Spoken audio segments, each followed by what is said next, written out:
Ayan o, napakaliwanag niya mga ka-DIY. Hindi lang maganda yung camera ko, pero sa personal talagang napakaliwanag niyan. Ayan o. Nakita, di ba? Napakalakas niyan mga ka-DIY. Good na good yung ginawa nating DIY solar floodlight. Okay?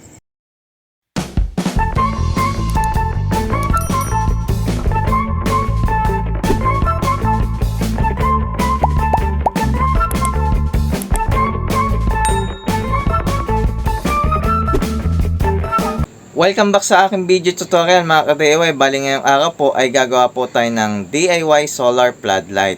Bali waterproof na po ito at pwede nyo pong gamitin sa indoor at outdoor. Depende po sa gusto nyong paggamitan. At i-explain ko rin po sa inyo dito yung step by step kung paano to i-assemble. Pati po yung mga parts ay i-explain ko rin po pati rin po yung tools. At para hindi na rin po kayo mahirapan maghanap ng parts at tools ay ilalagay ko po yung link nito sa description ng aking video, Bali, hanapin nyo na lang po yung description ng aking video at makikita nyo na po yung mga parts na ginamit dito natin, Pati po yung tools. At magka-conduct din po tayo dito ng testing sa charging at discharge para makita natin kung maganda po ba yung ginawa nating DIY solar floodlight. At pag-uusapan din po natin yung presyo, kung nakamagkano tayo dito, Okay po ba mga DIY? At kung bago ka pa lang po sa aking video tutorial, bali dito sa aking YouTube channel, ay huwag nyo po sana kalimutan suportahan ang aking YouTube mga DIY dahil malaking tulong na po ito sa akin. Okay po ba? Kaya huwag nyo po sana kalimutan mag-like at subscribe para lagi kang updated sa mga susunod ko pang video at tutorial. Okay po ba? Bali pwede na po tayo magsimula. Bago po tayo mag-umpisa mag-assemble mga ka-DIY, ay isa-isahin po muna natin explain yung mga gagamitin nating parts para sa ating DIY solar floodlight. Okay? Bali ang una po ay itong battery natin na LiPo4. Bali ang brand po nito ay Tipsan at ang capacity po nito ay 6,500 mAh ang isa. Ayan, malaki-laki na pong capacity nito mga ka-DIY, At dalawa po yung gagamitin natin, Kaya ang total ng capacity ng battery natin ay 13,000 mAh. Okay? Bali ang connection na gagawin natin dito ay parallel lang po, Pag sinabing parallel, positive sa positive, negative sa negative, yan po yung magkasama. At ang voltage po ay di magbabago, Bali ang voltage po nito ay 3.2 volts at ang full charge voltage po nito ay 3.7 volts. Okay? Bali pag bumili po kayo ng battery, ang marerecommend ko po ay kagaya po nito mga DIY. Yung kay Power Central na may bolts and nuts. Kasi bibili na lang po kayo ng tabbing wire, At easy to assemble na lang po kapag kayong ganitong type ng battery yung binili nyo, Parehas lang naman po itong LiPo4 at magka-size lang din yan mga DIY. Ang kinaiban lang yan ay iba po yung mounting nito. Ayan, mas madali po kasi i-mount to kaysa dito. Ito po kasi yung gagamitin natin sa DIY project na gagawin natin kasi nakatambak lang po ito. Sayang naman kung di mapapakinabangan. Okay? Ang next naman po na kailangan natin ay itong BMS natin na pang LiPo4. Bali ang voltage po nito ay 3.2 volts at 6 MOSFET na mga DIY. Kaya maganda-ganda na po ito. Okay? Bali ito po yung magpoprotekta sa ating battery sa overcharge at over discharge protection.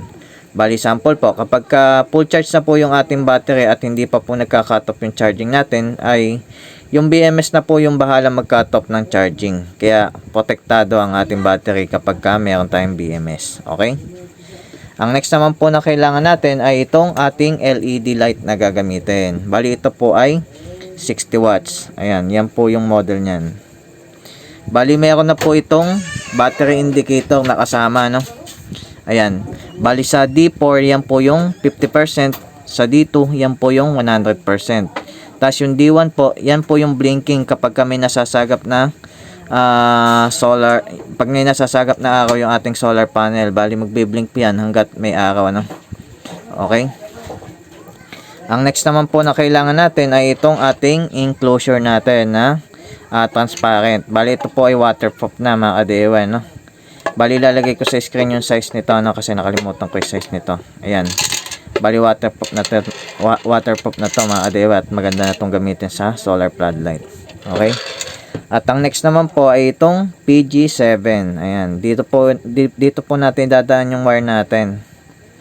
Ayan, dito bubutas po tayo dito at dyan natin padadaanin yung wire. Ang next naman po ay itong holder. Bali pang CCTV po ito, pero gagamitin natin sa ating solar light. Ayan, imamount lang po natin siya dito sa likod at yan na po yung magiging holder ng ating solar light. Bali pag bumili po kayo nito, may free na rin po itong tornilyo, pang mount niya sa kung saan nyo gusto i-mount. Pero ito ang mahalaga mga DIY dito, kasi ito walang kasamang tornilyo dito sa taas. Bali bibili pa po kayo ng bolts and nut nito, pero yung size nito ay madali lang. Bali pag bumili po kayo ng bolts and nut nito, magpasobra na po kayo nito, kasi magka-size lang naman po yan. Yan po yung gagamitin natin. Okay, at ang next naman po na kailangan natin ay itong solar cable natin. Ayan, mahaba-haba na po ito mga DIY. Ito po yung gagamitin natin pang connect sa ating solar panel to solar light na DIY. Okay, at ang next naman po ay itong ating solar panel. Bali yung solar panel po natin ay 6 volts 15 watts. Ayan, mataas-taas na wattage na yan mga DIY. At kaya na po i-full charge yung battery natin sa maghapon. Ayan, yan lang po yung mga kailangan natin. Bali ang next naman po natin ay i-mount na po natin yung ating dalawang kailangan dito sa enclosure. I-mount po natin itong PG7 at yung CCTV holder natin dito, para doon na po tayo sa pag-assemble ng ating solar light. Ayan, bubutas tayo dito. Bali hindi ko na po ipapakita yung pagbutas basic lang naman siya. Bali gagamitan ko lang po ito ng mga tools para mabutas. Basic lang naman yan. Bubutas lang tayo dito. Okay, punta na po tayo sa next natin. Assemble na po tayo. Okay mga DIY, tapos na po natin i-mount yung holder natin. Ayan pati yung PG7 natin na cable gland. Ayan, ikabit na rin po natin. Madali lang po siya ikabit mga DIY, walang kahirap-hirap. Bali dito sa holder natin, bumutas lang po tayo ng 3. Ayan, tapos itinornilyo po natin. Ayan, dito po natin pinwesto yung nut sa likod. Tapos yung size ng tornilyo na ginamit natin dito mga DIY, yung ginagamit lang po na tornilyo dito sa mga 32700 na battery. Yan lang po yung size ng tornilyo na ginamit natin at yung nut. Ayan Tapos habang tinotornilyo ko siya dito, nilagyan ko siya ng sealant para hindi pasukin ng tubig. Ito yung ordinaryong sealant lang po, para hindi siya pasukin ng tubig, at good na good siya sa labas kahit umulan, hindi siya papasukin. Itong PG7 natin, matik yan, nasisil niya yung yung wire. Okay, bali ang next natin, mag-assemble naman po tayo ng battery para may kabit na rin po natin. Ayan sa pag-assemble po ng battery, parallel connection lang po. Positive sa positive, negative sa negative. Ayan, natin yan, spot-weld natin yan, ganyan. Tapos sa BMS po, ayan, sa connection ng BMS na tayo. Yung B negative sa negative po ng ating battery. Ayan. Tapos yung B positive dyan po sa positive ng ating battery, dyan sa ibabaw. Tapos yung P minus at P negative, dyan na po tayo kukuha ng discharge at charge. Okay, malinaw mga DIY. Pag na-connect na po natin yung B negative at B positive, dito na po tayo kukuha ng connection sa P plus at P negative. Ayan, balik kakabit na rin po natin yan. Okay, panoorin nyo na lang mga DIY kung paano kaya assemble. Saglit lang po ito. Okay, simulan na po natin.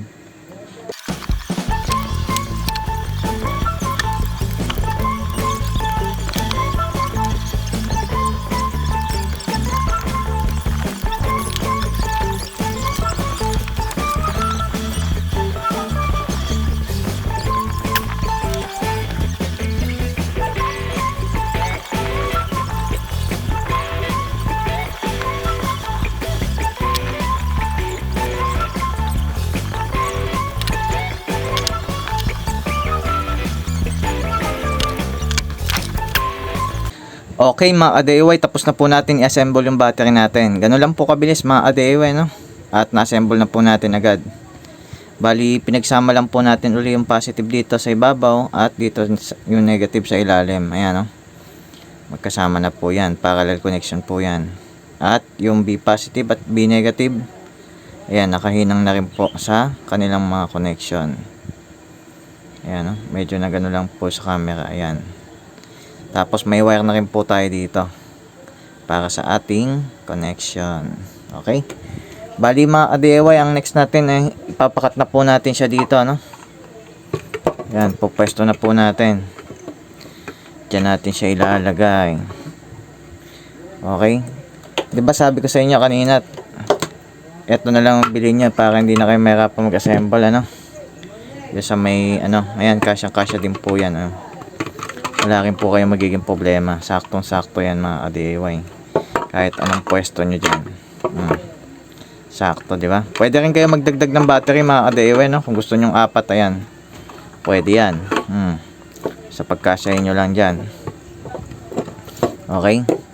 Bali, next natin, ipapakat na po natin to. Para may pakat yan mga ka-DIY, gamitan nyo po ng sealant. Ayan.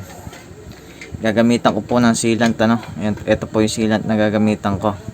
Gagamitin ko, i-ano ko lang dito, lalagyan ko lang siya dito, at saka dito, pati dito sa may gitna. Tapos ipapakat ko na po siya, Tapos, patutuyuin na po natin. Pagka natuyo na po, balik po tayo ulit sa connection. Okay? Ipakat po muna natin. Yan, pakita ko sa inyo mga ka-DIY, pagkatapos kong ipakat. Okay? Okay mga ka-DIY, nailagay na po natin yung battery, Naikabit na po natin. Ayan siya, nilagyan ko po siya ng sealant, para pumakat po siya. Tapos, inipitan ko po ng tabbing wire dito, kabilaan. Ayan, tinornilyo ko na lang. Buti nga po, merong pwedeng pagtornilyohan dito sa enclosure natin. Kaya maganda tong ginamit natin na enclosure. At ipit na ipit yung battery natin. Ayan, hinihintay ko lang po siya matuyo at ipapakat ko na rin po yung ilaw, yung pinaka LED. Ayan. Bali, nilagyan ko po pala ng tape, dito sa ibabaw. Ayan. Tapos, ayun yung sealant, kulay black. Yan yung ginagamit natin pamakat. Bali, po yan, heat resistant yan, yung sealant natin na ginamit. Kaya hindi basta-basta makakalas yan kahit mainit, Okay. Tapos, ang next natin, ikakabit na po natin yung ilaw natin. Ayan, ipopwesto na rin po natin siya dito. Tapos, ang ipapapakat natin dito ay double-sided tape na, ito po, Ayan. Itong double-sided tape na to. Mapakat to mga ka-DIY. Ayan, Pero, ipinakat ko po muna siya dito sa goma na to. Ayan, kabilaan. Para pwede siya kabilaan, makapal-kapal na siya, Ganyan po yung ginawa ko dito sa double-sided na to. Okay, bali ipapakat natin siya dito, Pero, pagka naipakat ko na po siya, lalagyan ko pa po dito ng sealant dito sa kulay black na to sa holder. Para pagka pinakat ko siya, ayan, nakagitna lang naman yan dito. Magkakaroon din ng sealant dito. Heat resistant po kasi yung sealant natin, kaya hindi basta-basta makakalas yun. Bali yung double-sided tape, suporta lang po siya dito. Ayan mga ka-DIY, papakat na rin po natin. Tapos pagkatapos natin maipakat, tapos pag medyo matigas na, magwa-wiring na po tayo para makatapos na tayo mga ka-DIY, yun lang naman po yung medyo matagal dito, yung pagpapakat ng battery at itong ilaw na to. Kasi kailangan maayos po talaga yung pagkakalagay at safe na safe. Kasi pagka hindi po maganda pagkakalagay nyo ay makakalas po yan. Okay. Kaya lagi dapat makapal ang pagkakalagay ng sealant or kung ano man yung ginagamit nyong pamakat dyan. Okay. Bali, pakat na muna po natin to. Ayan. Tapos yung mga ginamit ko pa palang mga tape, ayan, itong glass tape, double-sided, ta sealant, ilalagay ko din po sa description ng aking video kasama yung mga parts na ginamit ko rin dito, kasi ilalagay ko rin yung mga link ng parts na to doon sa description ng aking video, kaya mahanap nyo na rin yung mga ginamit kong pamakat. Okay, ipakat po muna natin to bago tayo sumunod sa wiring. Okay mga ka-DIY, naipakat na po natin yung LED light natin. Ayan, Gaya po ng sinabi ko sa inyo kanina, nilagyan po natin ng sealant dito at saka dito. Tapos yung double-sided tape natin, ayan, nakapakat na rin po sa likod nito. Bali, nakasuporta po yan sa silicone na ginamit natin dito, no? Ayan. Bali, yung ginamit natin dyan ay heat resistant, no? Na pamakat. Kaya good na good yung ginamit natin na pampakat dito, mga ka-DIY. Ayan, kahit taktak mo yan. Ayan, medyo tuyo na yan kahit papano, no? At talagang mapakat na. Ayan, sa pagdidesign nyo, mga ka-DIY, okay lang kung pinturahan nyo yung gawin na to, ano? Itong acrylic glass natin. Pwede nyo pinturahan yan katulad ng mga nabibili sa Shopee, no? Na may pintura na. At ang kita lang yung pinaka LED light, ano? Yun po talaga kadalasan na design nito, yung may pintura.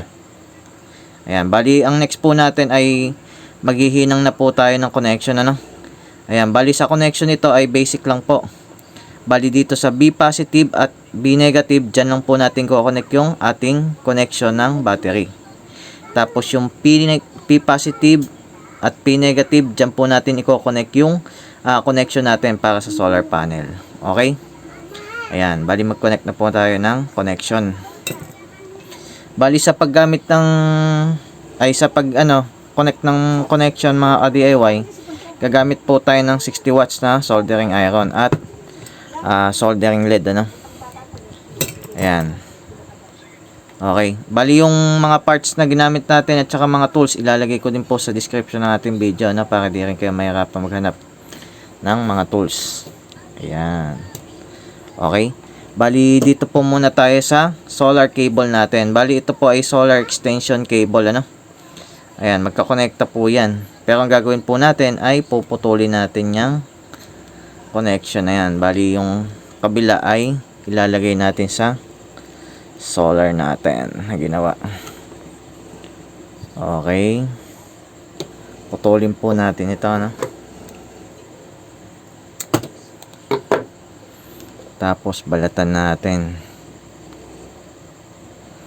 Padadaanin nyo to, mga ka-DIY, sa sa cable gland natin, ha?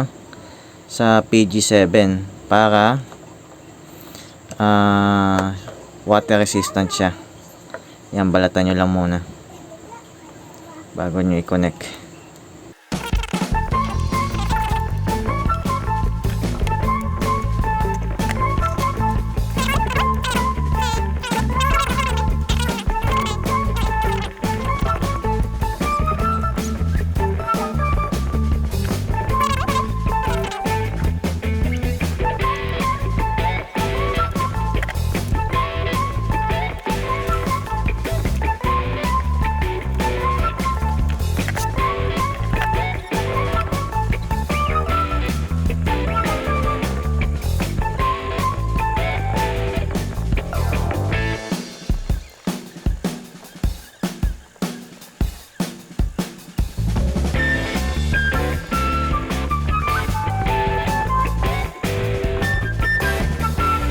Okay, mga ka-DIY, tapos na po tayo maghinang ng connection. Ayan, no? Nahihinang na po natin yung para sa battery at para sa solar panel. Bali, nakat po kasi yung video natin kasi hindi ko napansin na low-bat na po pala yung aking phone. Ayan, pero yun lang po yung ginawa ko, no? Bali, hininang ko lang po yung connection. At good na po siya. Bali, yung sa may last video ko, ayan, nung inihinang ko yung battery, yung last na B positive, bigla pong umilaw yan. Kailangan nyo pong gamitan ng remote kapag biglang umilaw. Okay? Yun lang naman yung mangyayari sa huling connection na i-connect nyo. Pero ngayon, pwede na po natin to i-testing, ano? Kasi good na po yung pagkakahinang natin sa mga connection. Ayan. Testing po natin sa remote natin. Bali, hindi po ito yung pinaka-remote nya, pero gagana naman po yan. Ayan, oh. Lakas, mga ka-DIY, oh. Ayan, pwede natin testing ito mamaya sa labas. Bali, ito po yung battery indicator na sinasabi ko, no? Bali, yung D4 po, 50%. Yung D2, 100%. Tapos, ito yung indicator ng solar panel natin kapag may harvest. Okay? Ayan na yan, mga ka-DIY, oh. Ang pakaliwanag niya, no? Good na good. Testingin natin to sa labas. Yan, pwede na po natin iselyo yan. Ayan. No? gagamitin natin na pang takip mamaya dito. Hinang natin. Patayin muna natin ilaw. Okay. Tapan muna natin.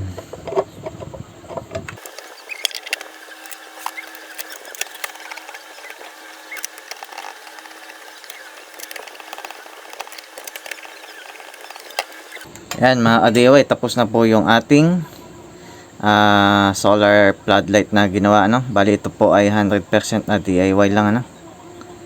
Ayan, mamaya ko na ayusin yung mga wire na yan. Tatago ko yan mamaya sa ilalim. Testing po muna natin to sa labas, ano.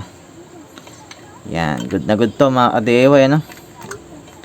Yan, pwesto po muna tayo sa labas. Testing natin. Okay. Okay mga ka-DIY, eto na po yung testing natin, ano. At napakaliwanag yan. Ayan. Bali papatayin natin siya gamit yung remote. Ayan. Ganyan po kadilim, ano. Bali on natin. Yan po, ganyan siya kaliwanag. Kaya yung 60 watts na ginamit natin na LED light ay good na good talaga sa labas, ano. Kumbaga pang solar floodlight talaga siya. Ayan, napakaliwanag niya mga ka-DIY. Hindi lang maganda yung camera ko, pero sa personal talagang napakaliwanag niyan. Ayan, o. Nakita, di ba? Napakalakas niyan mga ka-DIY. Good na good yung ginawa nating DIY solar floodlight. Okay? Pasok na po tayo ulit sa loob. Okay mga ka-DIY, nakasetup na po tayo ulit, ano? Bali dito naman po tayo sa solar panel. Bali kung natatandaan nyo po kanina, pinutol po natin yung solar cable extension natin, ano? At kinabit natin dun sa may solar light natin. Bali ang gagawin naman natin ay kakabit naman po natin to, yung kaputol sa solar panel. Kasi yung dulo po ng solar panel natin, ito yung legit na 6 volt 15 watts yung ni-review natin. Iba po kasi yung dulo nito. Ayan. Ito po kasi yung dulo niyan. Ngayon, papalitan po natin yung cable niya ng pang solar floodlight, ano. Yan, ito po yung specs niya kung gusto makita, ano. Yan, 2 ampere po yung current Pmax niya. Ayan, 6 volts 2.5 ampere. Legit po ito mga ka-DIY, no. Kung gusto niyo rin po bumili nito ay ilalagay ko po sa description ng aking video yung link. Yan, bali papalitan lang po natin yung pinaka cable niya, no. Ihinang natin kasi mas maganda dun po tayo mismo, no. Yun po talaga ipapalitan natin yung pinaka niya. Yan. Sa connection nito madali lang din po, ano. Bali yung blue, yan po yung negative. Tapos etong brown, ito po yung positive. Kaya madali lang po sa connection. Ikakabit lang po natin itong ano natin, papalitan lang natin yung wire. Okay? Tapos testingin na rin natin ito mamaya. Ay, bukas po pala. Gabi na po pala ngayon. Testingin na po natin yung solar light natin kung magcha-charge bukas. Okay, pero mabilis lang po yung kinabukasan nito kasi alam niyo naman, i-edit ko naman tong video na to. Okay, palitan po muna natin tong ano natin. Tapos punta na po tayo sa testing, ano. Bukas, testing na natin kaagad. Okay, bali kakat ko na po yung video na to, ano. Madali lang naman to ikabit kasi yung wire na to, yung pula at saka itim, dito lang naman yan. Gihinang nyo lang, tapos na. Testing na po tayo agad bukas, okay? Ayan, punta na po tayo sa testing agad. Tinan nyo mga ka-DIY, mag-uumaga na agad. 1, 2, 3, go. Okay mga ka-DIY, ayan, working na po yung ating DIY solar floodlight, ano. Ayan, bali charging na po siya. At ang oras po natin ngayon ay 7:27 ng umaga. Ayan, bali yung charge po ng ating solar floodlight, ayan, 15%. Bali nagbi-blink na yan ay pa 100% na po, ano. At okay na okay yung charging natin, working na po yan. Bali yung ginamit nating solar panel dito ay 6 volts 15 watts. Ayan, bali yung nagbi-blink po na green, magbi-blink po yan ng magbi-blink hanggat may nasasagap po yung solar panel natin ng liwanag, ano.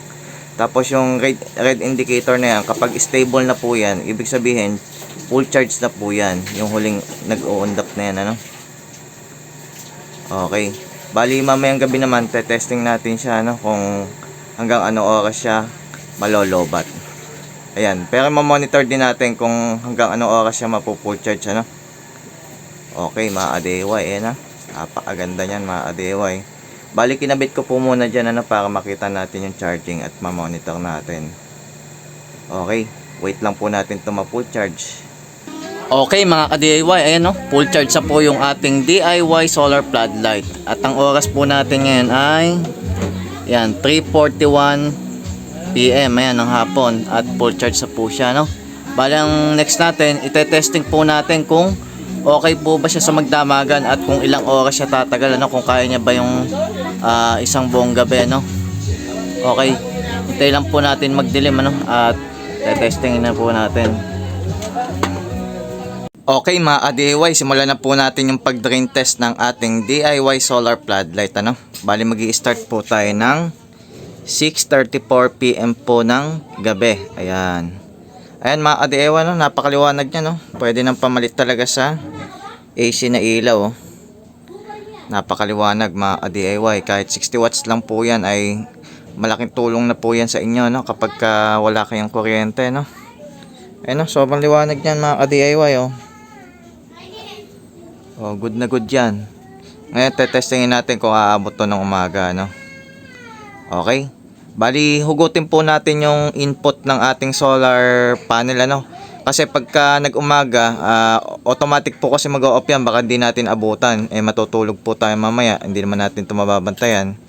Hugutin po natin yung input ng solar panel para hindi siya mag-off automatic.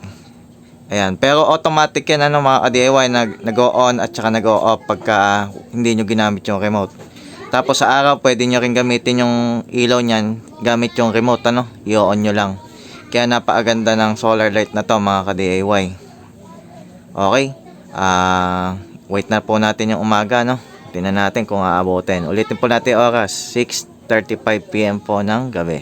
Okay, good morning mga ka-DIY, bale yan po, oh. Ito po yung update sa ating DIY solar floodlight, ano, at umaga na po. Ang oras po natin yan ay ayan, 5:49 AM po ng umaga. At buhay na buhay pa po siya, no. Hinugot ko po yung ano niya, yung solar panel niya para hindi siya mag-automatic off. Ayan. Maliwanag pa rin siya, oh. At good na good. Inabot talaga siya ng magdamagan. Ayan, oh. Kaya okay na okay yung ginawa nating DIY solar floodlight. Ayan mga ka-DIY, no. Mataas po kasi yung capacity ng battery na nilagay natin, ano, kaya inabot siya ng umaga. Ngayon pag binalik po natin yung solar panel na yan, babalik na rin po yung automatic on nya at saka off, ano. Pero pwede nyo pa rin siyang kontrolin sa remote. Okay. Alright mga ka-DIY, tapos na po ang ating tutorial. Bali pag-uusapan naman po natin kung nakamagkano tayo dito sa ating ginawang project. Okay, bali ipa-flash ko po sa screen, ano. Ayan, bali yan po yung nagastos natin dito, no. Napakamura na yan mga ka-DIY kasi legit naman po yung ginawa nating DIY project, ano, at alam nyo talagang tatagal to mga ka-DIY, kaya napakalaking tulong nito, no, mga ka-DIY, kung makakagawa kayo nito, no. Pero sigurado ako na kayang-kaya nyo itong gawin, ano, dahil meron na po tayong tutorial. Bali i-replay nyo na lang po, ano, kapag hindi nyo po masyadong naintindihan, at pwede rin po kayo mag-iwan ng tanong, ano. Bali meron po tayong comment section dito sa baba. Ayan, pag nakita ko po yung tanong nyo ay sasagutin ko, no. Kaya napakalaking tulong nito mga ka-DIY, no. Sana may natutunan kayo sa aking simpleng tutorial. Kaya huwag nyo po sanang kalimutan suportahan ang aking YouTube channel at Facebook page. Kaya huwag nyo po sanang kalimutan mag-like at subscribe para lagi kang updated sa mga susunod ko pang video at tutorial. Yun lamang po. Maraming salamat.